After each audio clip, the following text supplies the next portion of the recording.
Welcome to the HVAC Financial Freedom Podcast, a show to help you create more revenue, profit, and freedom in your life. Now your host, John Victoria.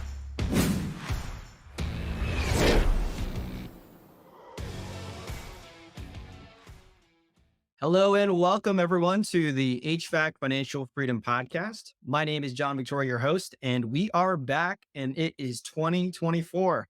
Happy New Year. Happy New Year, everyone. Absolutely. And I'm glad to be back because for November and December, my voice was out. And so I was unable to really record any solid episodes. And so I'm very excited to kick off the year with a very special guest who I'll be introducing in a moment. And just for context on the issue that we're covering today, it's the issue that so many contractors have told me about. I can't find good people. They don't exist. It's just too competitive out there. And it's just like a very pressing problem that is being experienced in the trades across the country, right? There's demographic shortages and, there's an aging population and people are leaving. And now young people want to be YouTube stars and TikTok stars. And all this. I'll tell your son, I really want you to be an HVAC specialist. He goes, Dad, I'm going to be a YouTube winner, right? I make my money playing Fortnite or something, right? Exactly. And it's crazy, right? And so, there's a lot of that's happening just generally in the world, but I'm excited because we're bringing Paul Sanneman, who is the owner of the Contractor Staffing Source. And I mean, you guys do an incredible amount of hiring. I saw on your website, 75,000 applicants screened, 400 employees hired, a 94%. It's actually larger than that. The number is we've hired over 1,000 or so people at least. And we get to 200,000 resumes to find it. Wow. That's a lot of digging. Yeah, you got to kiss a lot of frogs. What can I say? Got to kiss a lot of frogs. And so that's why I'm so excited because this isn't theory. Like this is things that you're doing every single day. And I think even just before we were starting, you're telling me how many open positions you guys are hiring for right now. So that's really what I wanted to bring to everyone who's listening to the HVAC Financial Freedom Podcast.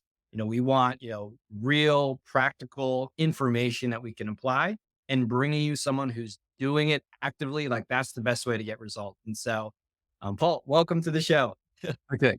Thanks. I appreciate being here. So a couple of things. I'm an old guy. I've been doing this and I've been in the construction industry 50 years doing coaching and recruiting, that kind of thing. What happened was about 3 or 4 years ago, I could get people from 1 million to 10 million. That was a big deal, but they couldn't find the employees. That was the biggest problem. That was 3 or 4 years ago. So I decided, well, I'll give them this really cool software. I researched all the technology, gave them all this stuff, and they totally screwed it up. I went, okay, fine. I started with a guy in my garage. Said, okay, let's just do it for my clients, and we'll find them people. We can use the software and all the resources I found, and we'll do it for them. Well, now we have 30 people on the team. We have 400 positions open any given day. We go through 3,000 plus resumes a week, and we hire 10 or 15 people a week. And the good news, we have a 95% chance of them staying for longer. So you might say, how do you do that? Right? Well, I'm going to show you how to do it yourself. If you wanted just to do it, that's fine. But it took me a while to learn what I was doing wrong. And now that we've got the system down, it really works well. But there's some principles you have to follow and some things you have to give up that I call myths of the industry in order to do this. Okay. So let me start off. I'm going to start with the myths just for fun. These are things that a lot of you contractors believe that flat aren't true. One is only hire when you need someone. Not true. You should be recruiting all of the time, because then you never know who's out there. You always keep your line in the water, because your ideal candidate may be looking for a job, but if you don't look for them, they're not going to look for you. Okay. Second, employees are expensive. They're not expensive. You can't make any money without them, right? So employees are the best thing you're going to invest in. Employees are not expensive. They're the best thing you're ever going to put your money into. Third myth, we can do it ourselves. Well, I hate to put it into that one, but that's why I started this company, because what happens is there's a lot of practices, excuse me, that you have a hard time following. You just can't do. I'll explain what those are later. So I suggest, you generally don't do your own accounting. You have people that do your marketing, do other things for you. I suggest you get somebody else to do recruiting, because they'll probably do better, faster, and cheaper than you're going to. But people think, oh, how hard it is. I put it in Indeed. Guy shows up a week later. I call him. We're all good. The biggest problem you have as a contractor is building a winning team. I look at companies that are successful, even like Elon Musk. He's a brilliant guy, but his ability to build teams is why he's a gazillionaire, right? You have to have the ability to build a team. To that, you have to have the people to build a team with. It just doesn't happen automatically. So the two things you never stop doing are marketing, and you never stop recruiting, because you always need more clients. You always need more people. Next one, just recruit within the construction industry. I've heard that a zillion times. Not true. During the pandemic, we had a big problem with selection coordinators. Think about this, a wedding planner, right? A wedding planner has to get a bunch of sort of flaky people together, the band, the flower lady, the event, all those people, right? They're not known for being the most stable business in them, right? And they have to show up at the right place at the right time, and everybody's got to be happy. And they have to do a good job. It has to look good. Does it sound like a remodel to you or an HVAC thing? Doesn't it? So and a person is doing that on purpose for way less money than they're going to make with you. So wedding planners have been great people. So we hire outside the construction industry all the time, and it works well. Who they are is way more important than what they know, because you can train people to do bitch about anything, but you can't train them to be a better person. Next one, hire fast, fire slow. The reason you hire fast is you're not recruiting all the time and you're desperate, right? What happens is people, oh my God, my best guy just quit, or I just got this big job. I need somebody. You run in Indeed, first one by shows up, you hire them, right? Then they become the world's worst employee. Not bad enough to fire, not good enough to keep. They will kill an organization. So they think they hire fast and then they fire slow because you can't replace this guy, whoever it is. So you keep the person on. And an example, let's say they lie, but only occasionally. You show up late, only occasionally. They steal from you, only occasionally. You put them with your best crew. What are you teaching your best crew? It's okay to lie, cheat, and steal. Bad thing to learn, right? And so they'll lower the standards of your entire company because you're putting up with somebody who should get rid of. The truth is you should hire slow. Take a long time to make sure you've got the right person, and fire fast the minute you know they're a liability instead of an asset. One of the things I tell people is, if you're starting a new company tomorrow and you had to let everybody go, and you're starting one next door, you don't have a non-compete, so same company up again, who would you rehire? Anybody you wouldn't rehire, you should fire. Simple rule of thumb. So when you listen to this podcast, think about that. If you're starting a new company, anybody that you wouldn't rehire, you should fire. Now, why are you going to fire them? Because you have a good place. That's because you recruit all the time. It all sort of ties together. Other thing, people look at recruiting as a project. It's not a project. Construction, everybody in construction thinks in projects, like it has a start, a beginning, and an end. Let me tell you, some things don't have a start, and a beginning, and an end. One is recruiting and one is marketing. You're always recruiting, you're always marketing.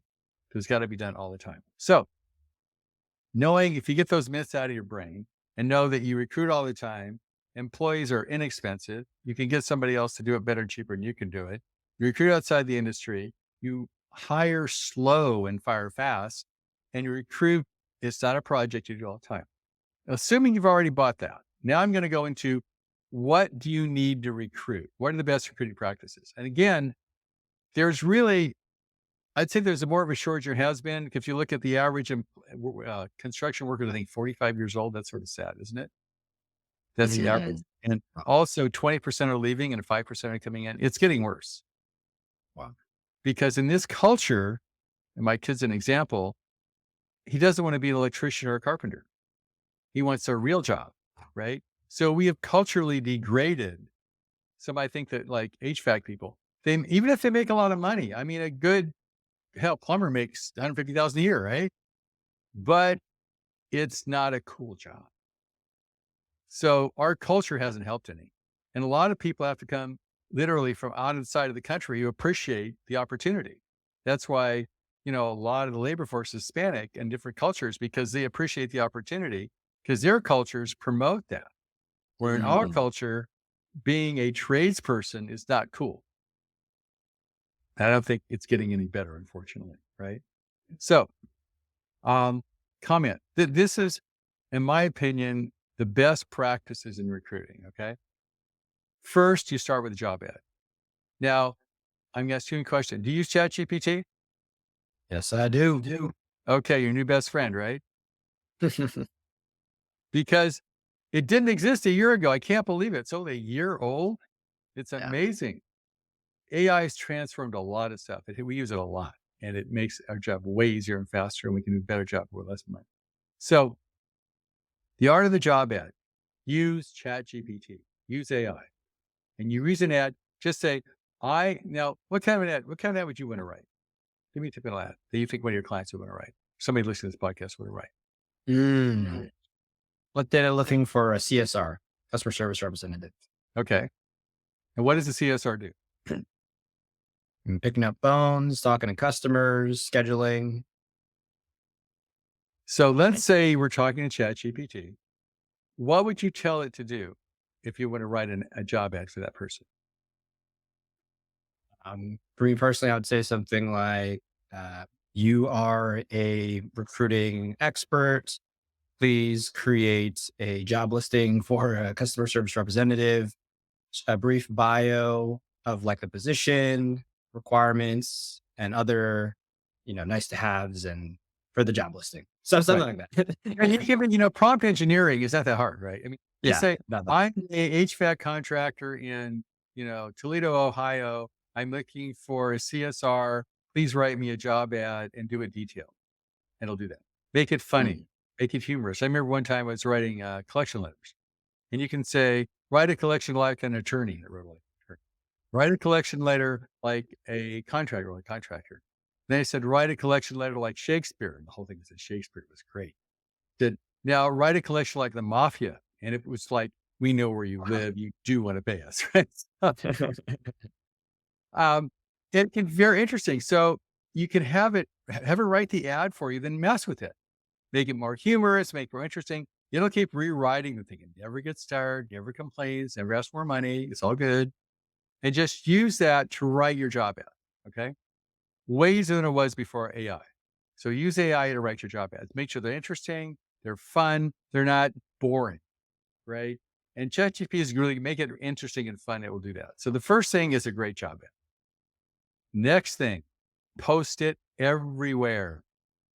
When we post an ad, we post it on 100 job boards, plus LinkedIn, plus Facebook, plus, let's see, ZipRecruiter, Monster. We post it everywhere. All right. Don't just stick an ad in Indeed and think you're done. You got to post it everywhere. Also, go to your local supplier, put a poster, HVAC person wanted. Have fun with it. But make sure it goes everywhere. That's key. And what you're putting out there is very interesting because you're trying to get somebody to want to come to work for you. Anybody who's any good is already working. So you got to get them to quit their current job and come to work for you. Unless you give enough reasons to do that, you'll never find somebody. Guaranteed, you don't want to hire anybody that's unemployed. If you're unemployed right now, you're in sad shape. So you're trying to get somebody from somebody else to quit their job and come to work for you. So you got to make sure your job ad is that interesting that it gets them to want to apply to you and they even see it because they may not be going to Indeed. They may be on LinkedIn. We search LinkedIn for people and things like that. So make sure that it goes everywhere. All right. That's the second. Third, respond in minutes. This is where contractors have a problem. When we post 400 job ads any given day and we respond within 5 minutes every job ad. Why? Because we have AI, we have 30 people working for us, we have people all over the world. We're able to do that. It makes a huge difference. Just think if you're an HVAC contractor and somebody calls you and says, my air conditioning system is broken. How soon do you want to call them back? You want to wait a week? Probably not. They're calling for the people besides you, right? Job ads is somebody, they're applying for 5 companies, not just yours. So if you get back to them in a couple of minutes, they go, wow, this company has their act together, right? So literally respond within minutes if you can. This is tough This is why a lot of people hire us to do it, because you have to, on the average, you have to go through 200 applicants to find one person. So that's just the numbers. We go through 3,000 applicants a week. So we have a lot of AI. We have a lot of people doing all this. You have pipelines, you enter them in screen pipelines all day long, because that's what doesn't work. You can't put an ad in and then look at your applicants like a day or two later and then give them a call maybe, and then you get the garbage. You won't get good people. You've got to respond in minutes. Okay. Then once you respond in minutes, you've got to do some kind of screening process. I think we have the most sophisticated assessment out there. I'll tell you more than about your mom in about 45 minutes you take. But there's a lot of assessments out there. You can use disc profiles. You can use Kobe. There's a lot of assessments available. We have, I think, one of the best in the industry. But you have to you can tell whether the person is honest. You can tell if they're smart. We do a disc profile, predictive disc profiles. We tell if they have the right personality position. We know all about this person even before we talk to them. It's amazing. Sorry, my phone went off. I'll have to kill it. Microphone. There we go. Phone. I should turn my phone off. That's a bad thing. Why doesn't it message? Okay. Sorry about that. Well, now it's live, right? You can tell it's live. That was my wife, and I told her to call me back. So that's all good. So next. So again, use a proper assessment. That's really important. Okay. It's because if the assessment, because of the technology out there, especially with AI, you can know all about this person.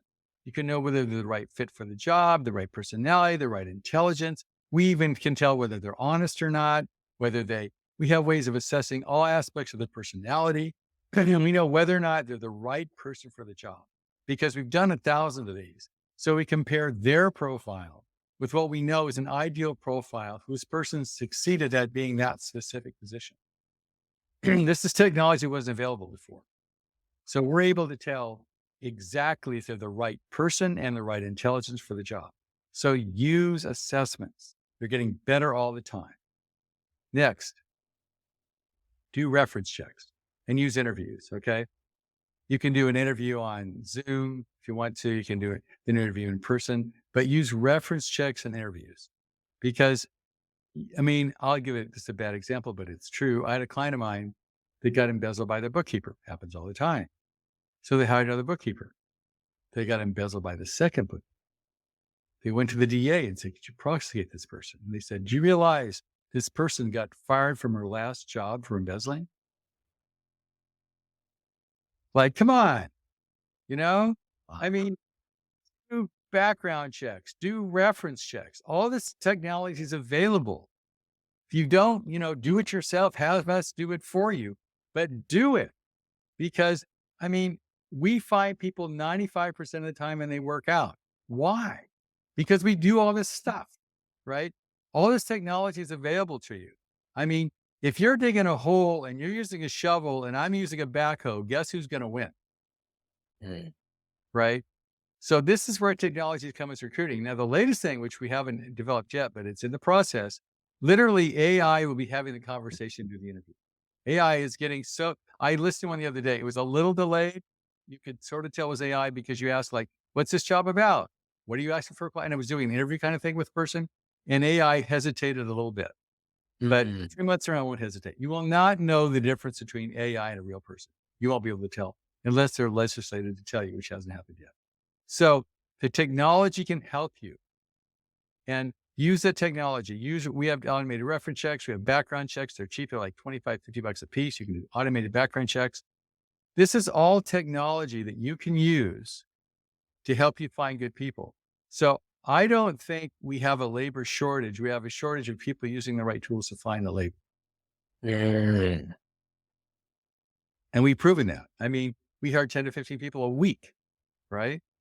So, we do it. In fact, my biggest problem used to be, we were so good at what we did. We charged $3,000 a month and people use it for 2 months and fire us because we found everybody. And I asked everybody, "Why'd you leave?" Well, because you did a great job. We got our people, we're good.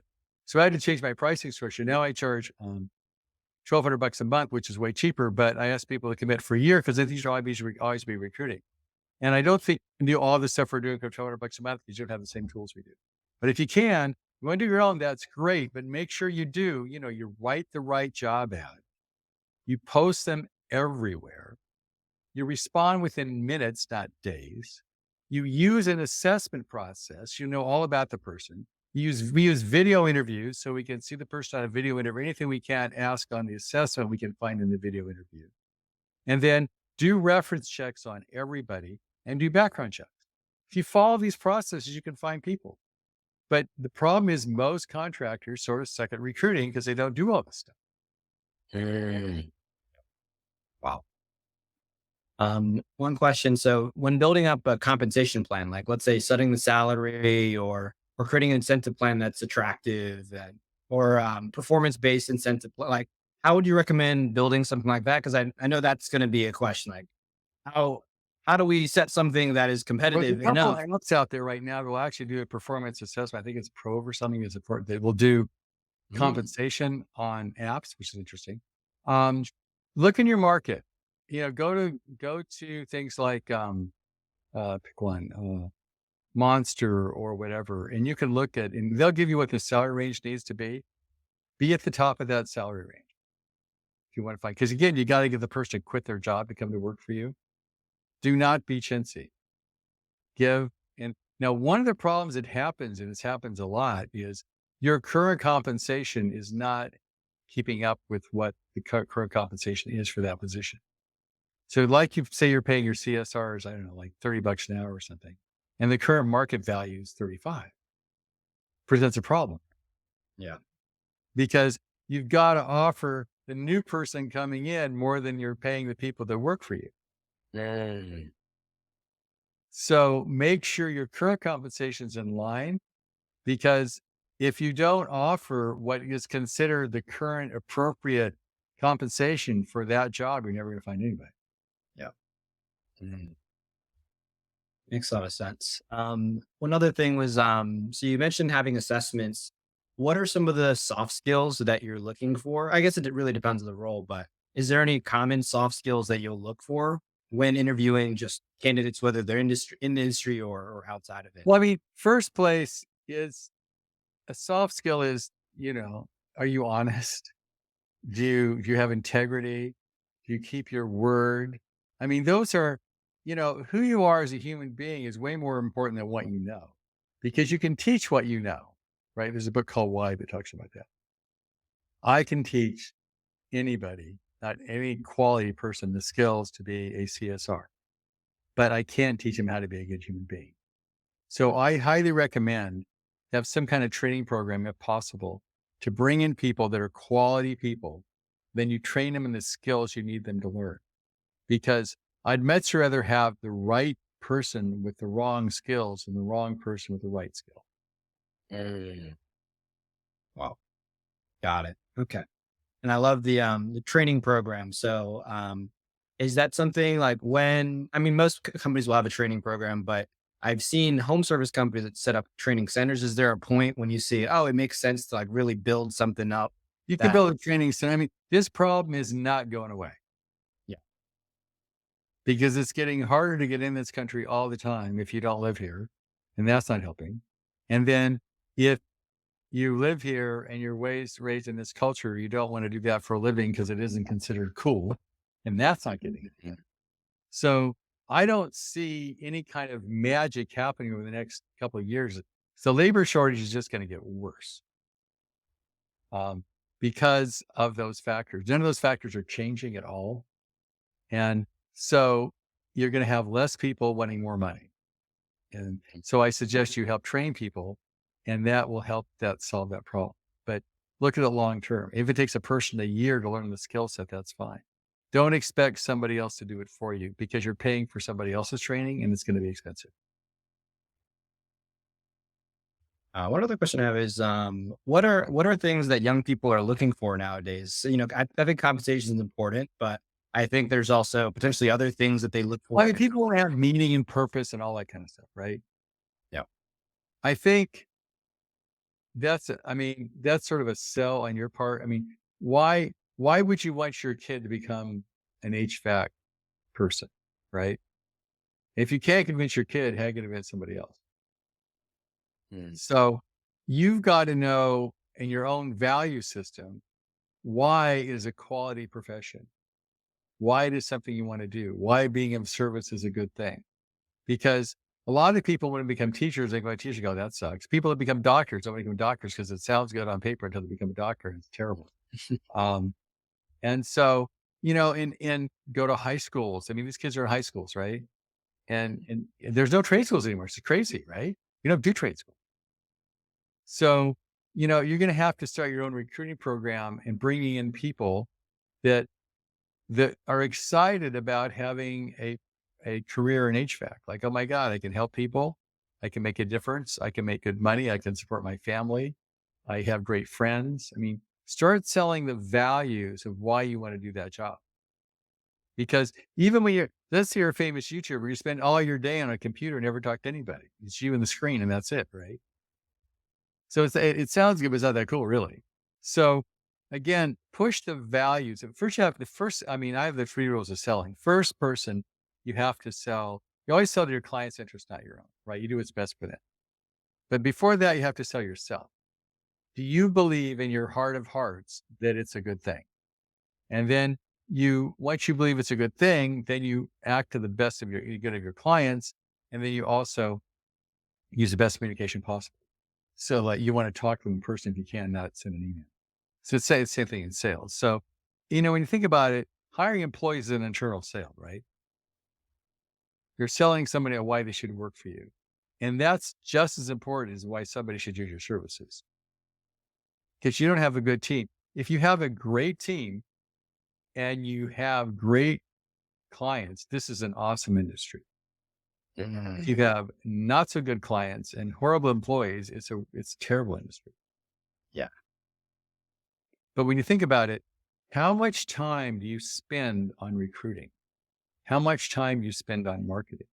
The problem is most of the people that got in this industry got there from the trades, and they have a value system that's not entrepreneurial, it's trades-based. That guy, the HVAC guy, told me, he said, I never want to send a really good technician to a job because rather than doing the right thing and fixing the HVAC system, he'll consider a personal challenge to fix the one that's totally screwed up.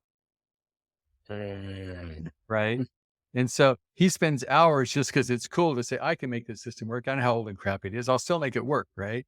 No. Versus they need a damn new system. So sometimes the best tradesperson don't make the best technician because they have that mindset. So it's important you sell yourself. I mean, you've got to, why would somebody come to work for you? Why is it great to work for you? Will you treat them well? Do you respect them? Do you compensate them fairly as far as emotionally, as well as financially? Is it a great place to be? That's what can. I mean, the internal sale is just as important as the external sale. I think that's what a lot of people forget. They think, wow, you're lucky. I'm just giving you a job. That doesn't work anymore. Yeah. You're looking at the choice, right? Is right. The choice now people have, because there's such a shortage, employees have a choice of going to this company or that company. So it can't just be, hey, here's some money. I'm going to give you some money. You should be happy to work here. Just shut up and do your job. That doesn't work that well anymore. I don't think that's a bad thing, but you have to do the internal sale. You have to convince people why they should come to work for you, why it's a great place to be. And then that has to be true. So you don't have a turnover. I mean, I can take it's sort of a fictitious example. You have 2 companies, they're HVAC companies, and they're like a block apart, right? And one owner says, all people suck. I can't find any good employees. They leave me all the time. And it's really hard. I've got through 15 technicians. The last guy sold for me. And his world is full of not good people that he can't trust, that don't do a good job, that want too much money. You go a block away. I found all these amazing people. They are so cool. I've got all these great people. They work for me. They love their job. They love their compensation. I've just got more people than I need. What is the difference between A and B? It's not the location. It's the same market. It's not the industry. It's the same industry. What's the difference? It's the business, the culture. It's the person who owns the business, right? One has a victim scarcity mentality, and one has an abundance loving mentality. And also, which one would you want to go to work for? Yeah, the abundance mindset. Absolutely. That's where he gets all the good people. He attracts all the right people. The other guy drives them away. So if you're having problems finding employees, remember when you point your finger at one person, it has three people pointing back, right? So that's important. I keep getting always going to shut you. Hold on. So I think it's important that you understand that, right? That if you have a problem finding good employees, number one, you are the problem, the owner. It's not the market. It's not the industry. It's you. Now, once you get that it's you, the good news, you can fix you, because you certainly can't fix the market. You can't fix your town where you live. You can't fix all those other outside things because they're not you, right? But you can fix you. So the good news is all of your recruitment problems are you. So if you develop the right mindset, use the technology, to get other people to help you do it yourself, you can solve this problem because it is you. Now, the minute you become a victim and say, no, it's the industry, it's the economy, it's all this other, you can't fix that stuff. You're done.